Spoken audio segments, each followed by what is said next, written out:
Muy buenas tardes. A nombre de la Escuela Judicial Electoral del Tribunal Electoral del Poder Judicial de la Federación, les agradezco nos acompañen en una emisión más de nuestro programa ¿Por qué leer A?, que en esta ocasión lo dedicaremos a don Lucas Alamán. Lucas Alamán nace en Guanajuato en 1792, muere en la Ciudad de México en 1853. Es hijo de una familia vinculada a la industria minera, diputado por Guanajuato a las Cortes de España, secretario de Relaciones Exteriores, me parece que en 3 ocasiones, diputado, senador, propagandista, proselitista, digamos, del sistema métrico decimal, instituyó el Banco de Avío y promovió también la creación del Ministerio de Fomento y Comercio en nuestro país. Fue autor de textos como disertaciones sobre la historia de la República Mexicana, Historia de México desde 1808 hasta la época presente, una historia contemporánea en su momento. Para abordar a este personaje histórico nos acompaña la doctora Erika Gabriela Pani. Ella es doctora en Historia por el Colegio de México, en donde también es profesora. Es autora de textos como Para mexicanizar al Segundo Imperio, El imaginario político de los imperialistas, Historia mínima de Estados Unidos de América. Doctora, en nombre del Tribunal Electoral, muchas gracias por acompañarnos. Al contrario, Luis, muchísimas gracias por invitarme. Doctora, Lucas Alamán es un conservador extraño. Si nos ponemos a pensar que es el único que tiene calles con su nombre en México, no nos encontramos calles que se llamen Teodosio Lares o Pelagio Antonio de la Bastida y Dávalos, pero sí nos encontramos calles que se llaman Lucas Alamán, lo cual probablemente nos habla de la importancia histórica y política de este personaje. Es un nombre que nace a finales del siglo XVIII y le toca esa transformación entre el México colonial y el México independiente. ¿Qué nos puede platicar de la formación de los orígenes de don Lucas? A ver, yo diría que Lucas Alamán es un conservador peculiar y una de las cosas creo que debemos subrayar es que el hecho de que fuera conservador, que termine siendo conservador, yo pondría, creo que no le queda muy bien la etiqueta durante gran parte de su carrera política, sino que es muchísimas otras cosas, ¿no? Y que es un personaje del siglo XIX de cuya vida, de cuyos proyectos, tanto económicos, culturales, históricos y políticos, tenemos muchísimo que aprender, ¿no? Entonces, al rato vamos a hablar de por qué leer a Lucas Alamán. Yo diría, bueno, también hay que leer sobre Lucas Alamán. Hay unos trabajos recientes, excelentes. Está, bueno, Andrés Lira lo ha trabajado, José Antonio Aguilar y Catherine Andrews han hecho unos análisis muy acuciosos de sus proyectos políticos, de sus textos políticos. Y bueno, ahora tenemos esta biografía monumental de Eric Van Jong, que muy pronto va a salir en español. Entonces, tenemos ya material de lectura realmente atractivo sobre que es un personaje apasionante, ¿no? Entonces, como tú bien dices, Luis, nace a finales del 18, nace en Guanajuato, y es miembro de una familia destacada, una familia muy próspera y que debe su prosperidad, sobre todo por parte del marido de la familia de su madre, a la minería, ¿no? Y entonces, en muchos sentidos sella el destino de Alamán, en primer lugar porque le da una serie de recursos que él, que es un hombre muy inteligente, muy activo, muy trabajador, va a poder aprovechar. O sea, es un hombre que tiene una educación excepcional. Es egresado de lo que hoy conocemos como la Escuela de Minería. Entonces tiene una serie de capacidades técnicas, de comprensión de cómo funcionan, ¿no?, los sistemas, y que va a tener este interés muy ecléctico, ¿no? Le interesan las minas, le interesa la industria, le interesa la botánica, va a viajar en Europa, va a conversar con muchos de los sabios de la época, ¿no? Tanto en México como en Europa y en Estados Unidos. Es un hombre que va a estar constantemente dialogando con otros personajes que también se interesan, ¿no? En distintos aspectos del mundo que los rodea. Una de las cosas que a mí, digamos, me parece tan atractiva es, bueno, eh, es un gran historiador, ahí sí yo diría conservador,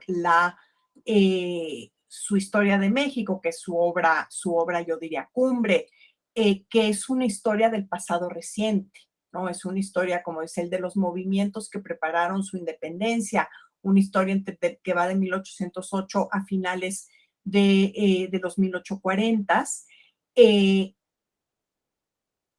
y él anota, ¿no? Se traduce otra historia de México, que es la de William Prescott, y Alamán anota la traducción, ¿no? Un poco en esta idea de cómo rescatamos el pasado, o sea, cómo debemos recurrir al pasado para reconstruirlo.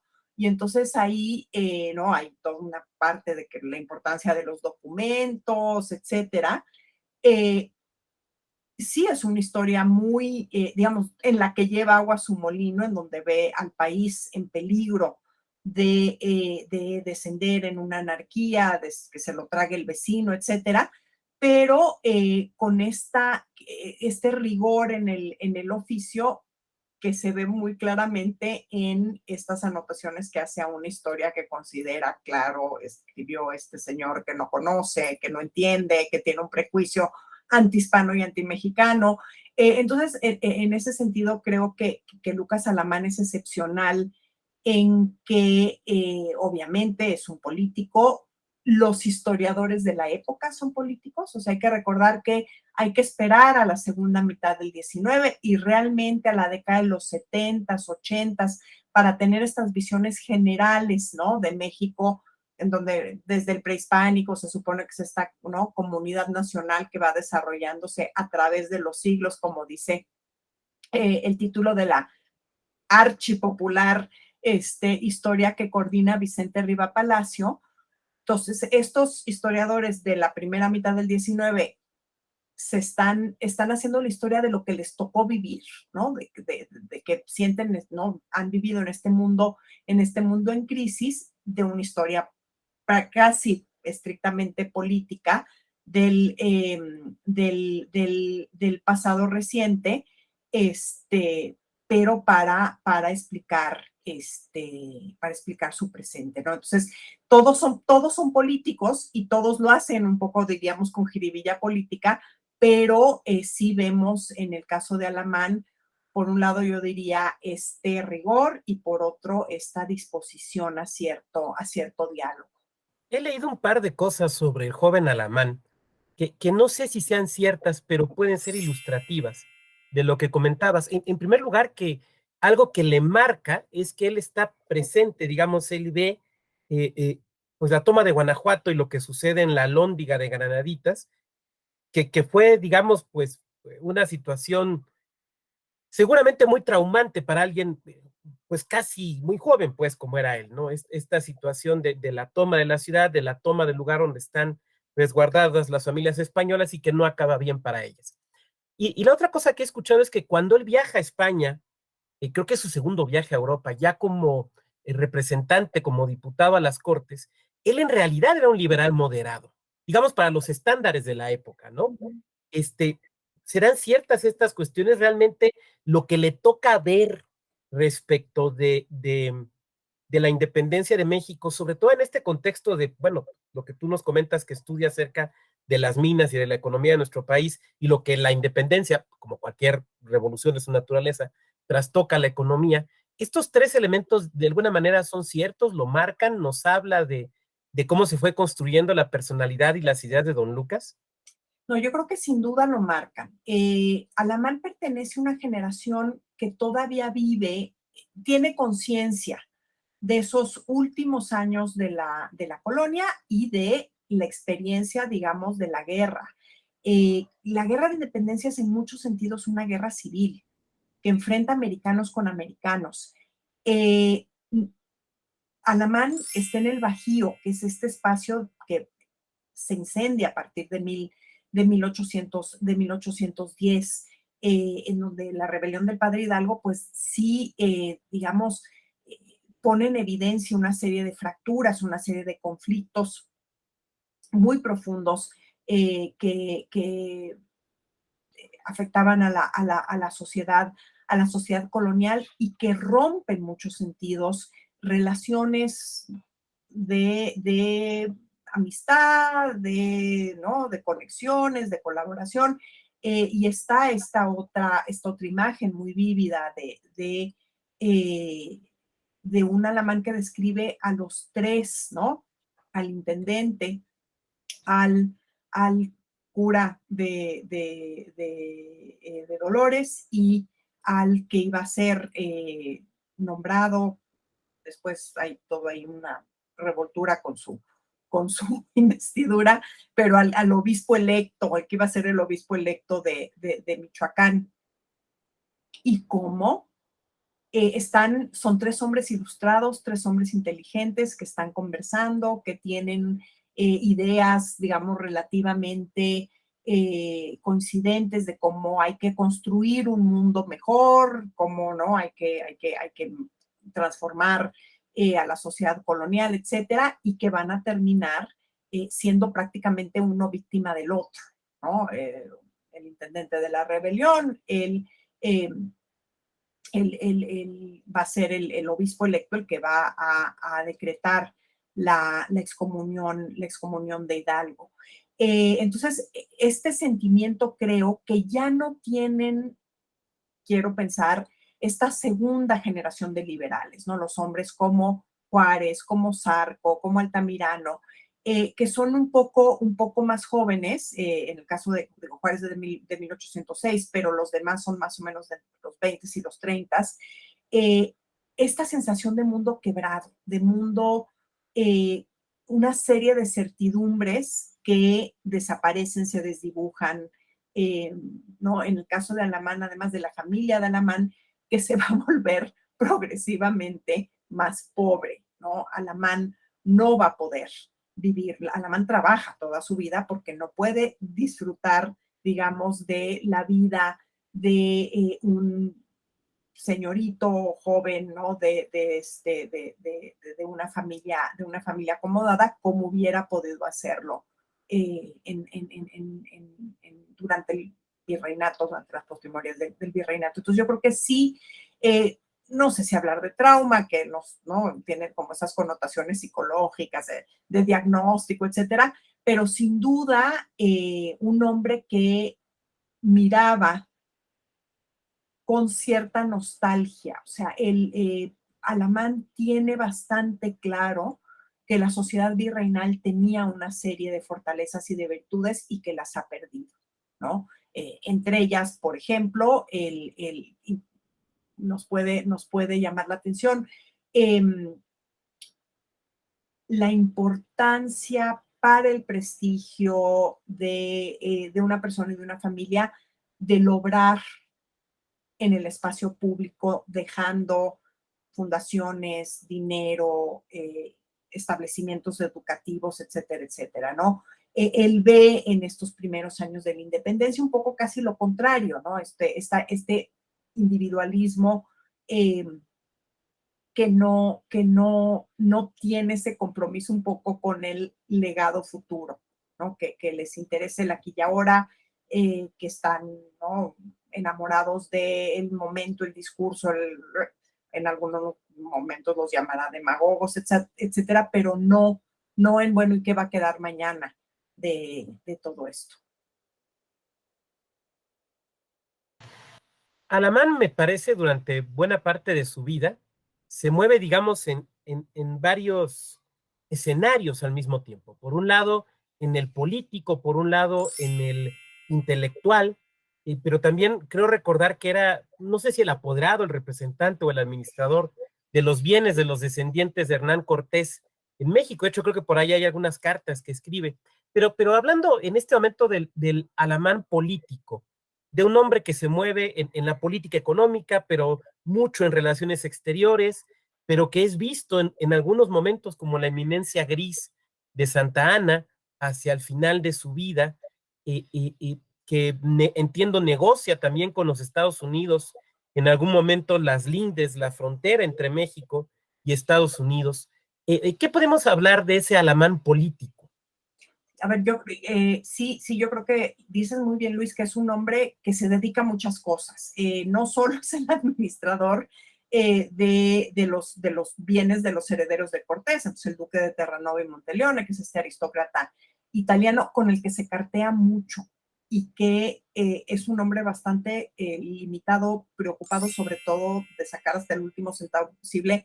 Y el pobre de Alamán, por un lado, es la fuente de ingreso más consistente que tiene y pues tiene que andar aguantando a ese, a ese señor y es una actividad a la que le dedica mucho tiempo, incluso que va como político tener que ponerse, ¿no?, los dos sombreros porque va a defender las propiedades de Hernán Cortés de los ataques de algunos legisladores que consideran absolutamente no, inaceptable que se le siga pagando al conquistador, ¿no?, a los herederos del conquistador. Eh, entonces, como también es empresario y le va muy mal.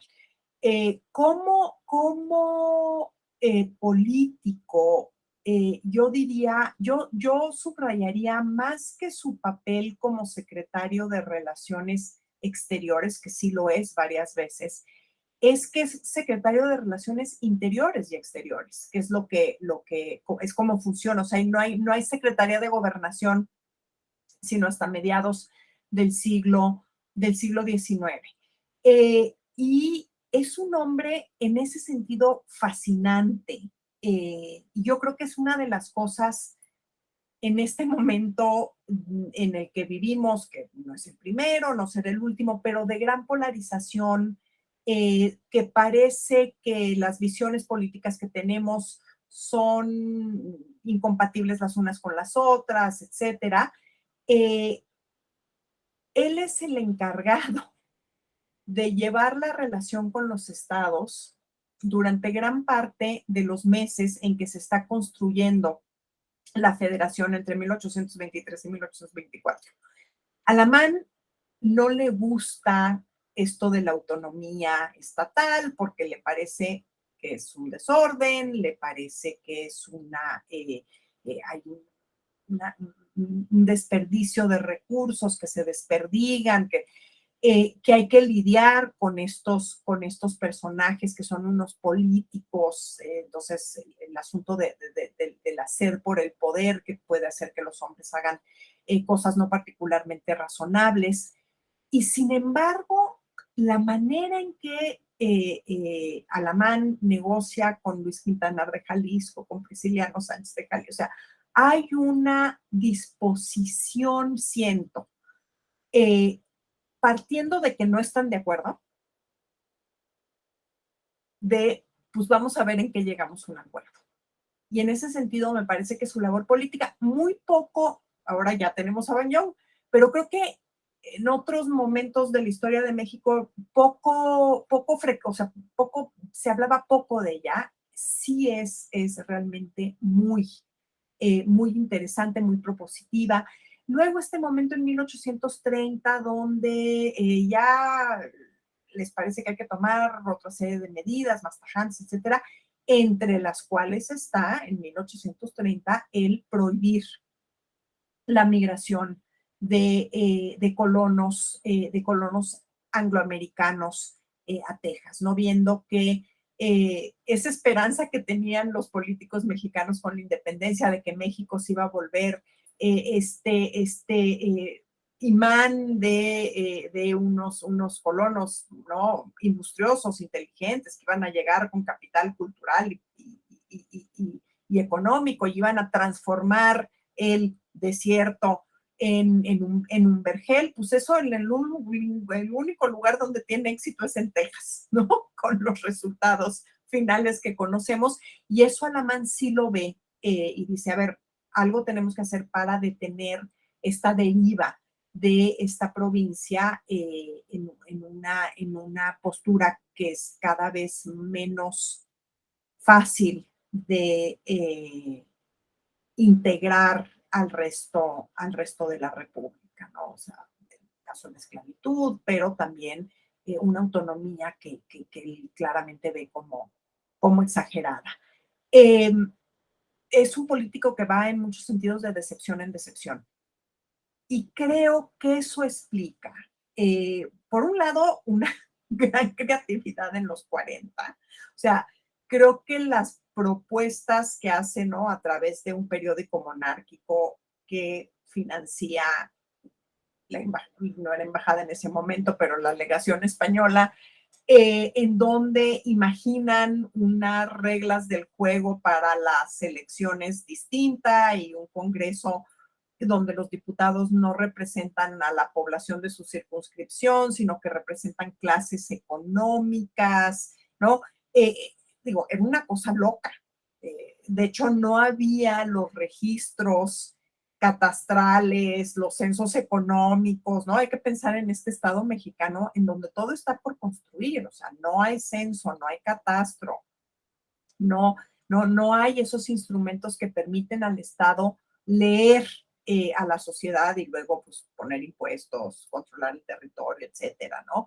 Entonces, la idea es una idea bastante poco aterrizada, pero es interesante eh, ante lo que ven como el mal funcionamiento de esta política postrevolucionaria, que por otra parte están comprometidos con tener un gobierno constitucional, están comprometidos con que haya representación política profesional, pero está mal, es desordenada, eh, no sirve para la transferencia del poder, ¿no? O sea, la única transferencia pacífica es digo, la única elección, no es ni siquiera una transferencia consensuada, es la de Guadalupe Victoria y de ahí hasta Mariano Arista, después de la guerra, que Herrera le pase el poder a Mariano Arista, no hay una sola transferencia pacífica de poder en el Ejecutivo Nacional.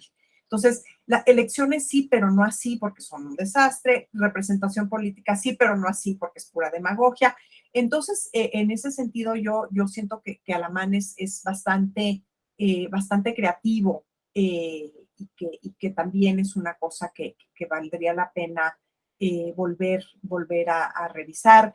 En 30, ¿no? Con este régimen de Anastasio Bustamante, que es el responsable de asesinar a Guerrero, etcétera, él se lo van a querer enjuiciar y él, escondido, escribe esta defensa. Es muy interesante porque otra vez es, a ver, una constitución, pero ¿cómo? Porque si la reformamos, entonces no tiene, o sea, el chiste de la constitución buena, mano, regular es que dura, es que es un marco de referencia estable y nosotros la andamos cambiando. Nos dicen que copiamos a los Estados Unidos en el asunto de federalismo. Debemos de copiar a Estados Unidos en el ejecutivo fuerte. Entonces, creo un hombre, digo, por un lado, la amplitud, la riqueza de sus lecturas, de estar mirando, ¿no? Esta cosa muy experimental que fue el construir al Estado-Nación mexicano, y decir, bueno, esto no está funcionando, ¿qué otra cosa podemos intentar? Y ya al final, yo la eminencia gris de Santana, hijos, yo creo que Santana no se dejaba mucho.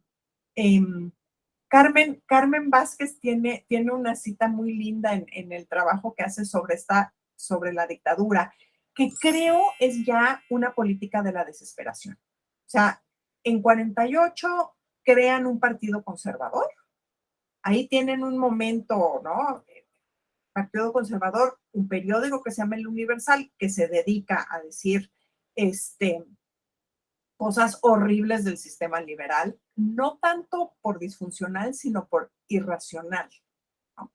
Entonces, y sin embargo, las elecciones del ayuntamiento, y ahí hay un trabajo muy lindo de Edwin Alcántara, ganan los conservadores. Y hay una especie de motín con ¿no? El aval del gobierno federal que deja que los defenestren. Entonces, ya es ese Alamán que le escribe la famosísima carta a Antonio López de Santana en el exilio, diciendo, ¿no? Que esta es la gente, los propietarios, la gente que está con la religión, estos son a los que hay que hacerle caso. Y ya también es un asunto un poquito jugarse esta última carta, que es la carta de la dictadura. Y entonces Carmen Vázquez dice, bueno, y ellos pensaron, estos conservadores que forman gobierno con Santana, que es el último gobierno de Santana, pensaban que iban a poder cuadrar el círculo de las ideas y las inclinaciones y la política, pues a veces un poco errática de Santana, ¿no? Y bueno, ese era un círculo que no iban a poder cuadrar.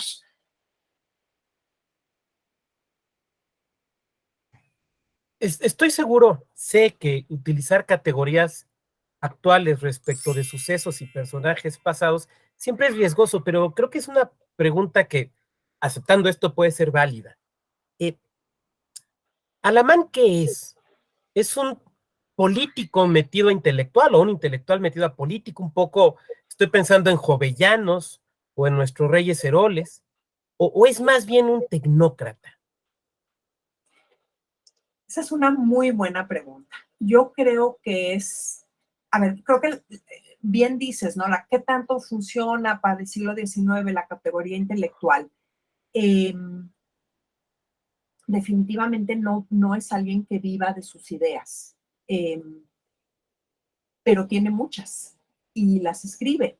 Y es un propagandista, como bien dices, y además ahí es interesante, ¿no? Como lo que a veces dice en el periódico, en un periódico como el Universal, luego hay ecos en la historia de México donde ya es mucho más crítico. Por ejemplo, el Universal critica mucho el golpe de Estado de la Segunda República Francesa, aunque piensa que la República es un desastre, pero dice, a ver, este señor está poniendo un pésimo ejemplo y muy pronto vamos a tener estos Santanas que quieren hacerse Napoleón III. Luego, le parece que Napoleón III es un buen gobernante, les gusta el sistema, pero cuando él escribe en la historia, dice, a ver, sí, la Constitución francesa de 52 tiene, ¿no? tiene un ejecutivo responsable, eso es importante, dice, pero esa responsabilidad es, no usa estas palabras, pero ficticia.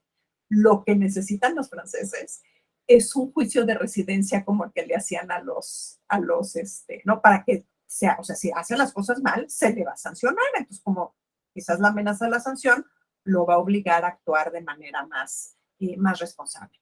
Eh, pero es un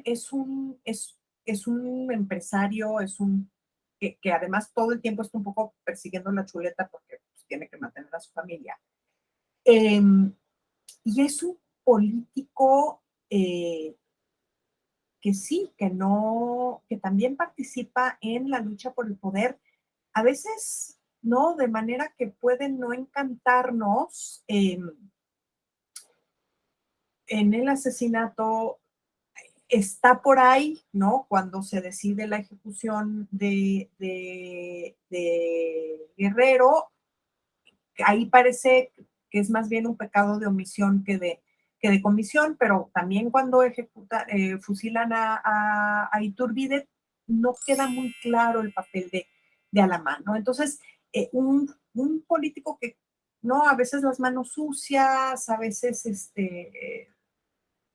poco transparente. Entonces yo diría más, pero, como tiene toda esta parte, ¿no?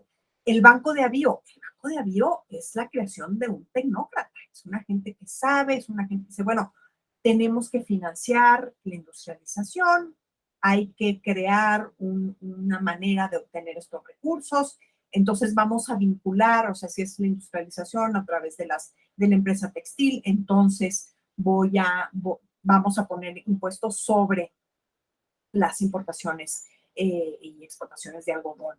Entonces, pues es un mecanismo, ¿no? Que supuestamente iba a ser un círculo virtuoso. Y eso yo diría, pues es muy de un tecnócrata. Y creo, no, a ver, si pensamos que la tarea principal del político es la obtención y la conservación del poder, el proyecto del Banco de Avío no es eso, ¿no? Yo diría ahí, Reyes Heroles era un hombre de una inteligencia, de una erudición, pero yo creo que ahí sí, el objetivo principal era la obtención y mantenimiento del poder. Como historiador, y es un libro espectacular, El liberalismo mexicano, pero ese es un libro que lo que pretende es legitimar al gobierno en curso, ¿no? Entonces, en ese sentido, creo que sí o sea, es una gran pregunta porque yo creo que Alamán es un poco de todo, ¿no? De estas tres categorías, como digo, igual y yo diría más bien pensador, joven colega chileno Ignacio de Sominac, en una discusión que hubo recientemente sobre conservadurismo, dice, ¿por qué no les decimos letrados? Entonces, creo que es más acorde a la época, pero letrados hay muchos y estos letrados cuyas letras importan no son tantos. Y hablando de letras, pues pasamos a hablar de el Alamán escritor. Yo recuerdo un libro muy entretenido de Guillermo Prieto que se llama Viajes de Orden Suprema, de aquella vez que pues, lo detienen y lo destierran al interior del país, si no me equivoco, al estado de Querétaro. Y ahí platica que en algún momento vive como pues en una casa de don Lucas Alamán o en la casa de don Lucas Alamán, ahora sí que como si fuera un Airbnb de la época, le renta un cuarto, ¿no? Y platica, claro, es un Guillermo Prieto joven, liberal, pero no es el Guillermo Prieto que después conocemos con el gorro frigio, que esa es la foto clásica de don Guillermo Prieto, ¿no? Es un Guillermo Prieto joven y habla bien de don Lucas. Y me acuerdo que entre las cosas que platica es que solía empezar a escribir muy temprano y que tenía dos rasgos cuando escribía Lucas Alamán. Primero, que escribía parado, no escribía de pie, que tenía un escritorio alto y escribía parado. Creo que Hemingway hacía lo mismo. Por lo menos Bukowski recuerda que Hemingway escribía también de pie. Y el otro rasgo del que habla don Guillermo Prieto es que prácticamente no hacía correcciones, que le sorprendía mucho que conforme iba escribiendo prácticamente no corregía, que ya así quedaba el texto, ¿no? Lo cual me habla, permíteme utilizar una expresión muy siglo XIX, de una cabeza bien amueblada, ¿no? Se decía. ¿Por qué el día de hoy nos debería interesar leer a don Lucas Alamán? ¿Para qué nos interesaría leerlo? ¿Y qué habría que leerle? A ver, sí, yo creo que es también una gran pregunta. Yo creo que una cabeza muy bien acordada. Entonces, ¿qué habría que leerle? Yo creo que decirle a quienes nos están viendo, léanse los 5 tomos de la historia de México, porque, a ver, es un libro fantástico, pero es una historia muy decimonónica, muy detallada, eh, muy larga. Y en ese sentido, yo invitaría a los colegas más bien a leer estos textos que además tienen esta llave que nos dan quienes los introducen, ¿no? Entonces, por un lado, este librito, yo digo para los no iniciados, porque seguramente habrá quien allá afuera es fan de Lucas Alamán, y en ese sentido, ahí sí les digo que lean todo, que lean las disertaciones y que lean la historia, que lean la historia de México, que lean el Universal. Una de las cosas maravillosas que tenemos ahora es que la hemeroteca de la UNAM para el siglo XIX está en línea. Entonces, el Universal es un periódico divertidísimo, en donde no solo está Lucas Alamán, está Ignacio Aguilar y Marocho, que es un poco el que hace los versitos irreverentes y demás, pero para quien quiera conocer a don Lucas, yo diría este librito que publicó Cali Arena en la colección de los imprescindibles con una introducción de Andrés Lira. Hay otro libro muy interesante que también editó Andrés Lira que se llama Espejo de Discordias. ese no sé qué tan fácil sea, porque en algún momento creo que lo regaló un periódico y no sé qué tan fácil sea de conseguir, pero él pone digamos, junta en un libro los textos algunos textos de Lorenzo de Zavala, Mm. de José María Luis Mora y de Lucas Alamán. Yo creo que ahí es realmente también un tema muy interesante. Y luego La Defensa, que es un texto muy interesante en donde Lucas Alamán defiende su actuación como ministro, como secretario de gobierno, y que tiene una pequeña introducción de José Antonio Aguilar. Entonces, yo creo que estos son textos, a ver, el de Alamán sí tiene una serie de textos históricos, eh, y son más bien el Alamán político, lo cual quizás es un poco injusto para su importancia como historiador, pero creo que son también textos más accesibles y que tienen un poco, ¿no?, descifrado el por qué son importantes y que están muy bien contextualizados, ¿no? Porque lo que nos pasa mucho es que los leemos como si nos estuvieran dando una receta para hoy. Y yo creo que así no funcionan los textos, Entonces, es que ya decía Lucas Alamán que sí, pero el mundo en el que vivía Lucas Alamán nos abren una ventana hacia ese mundo, no nos explican el nuestro. Ahora, nos amueblan la cabeza. O sea, si alguien termina con una, así como la amueblada como la de Lucas Alamán, pues sería una maravilla. Una generación muy interesante porque, pues por ahí podríamos hablar de Fray Servando también, por ejemplo, ¿no? Bueno, que no le gustaba ya que le dijeran Fray, digamos, de Servando, Teresa de Mier. A mí me queda la impresión, doctor, al final que probablemente, y puede ser una afirmación un poco temeraria la que yo esté haciendo, probablemente en la primera mitad del siglo XIX no hubo un político que conociera mejor la historia de su país que Lucas Alamán. Y retomando a Maquiavelo, no se puede gobernar a un pueblo si no se conoce su historia, porque eso es conocer su carácter. Entonces, me parece muy interesante desde esa perspectiva. Doctora, pues te agradezco mucho a nombre del Tribunal Electoral que hayas aceptado estar con nosotros y yo no quiero decir rescatar, pero porque rescatar implicaría que está perdido, pero no está perdido.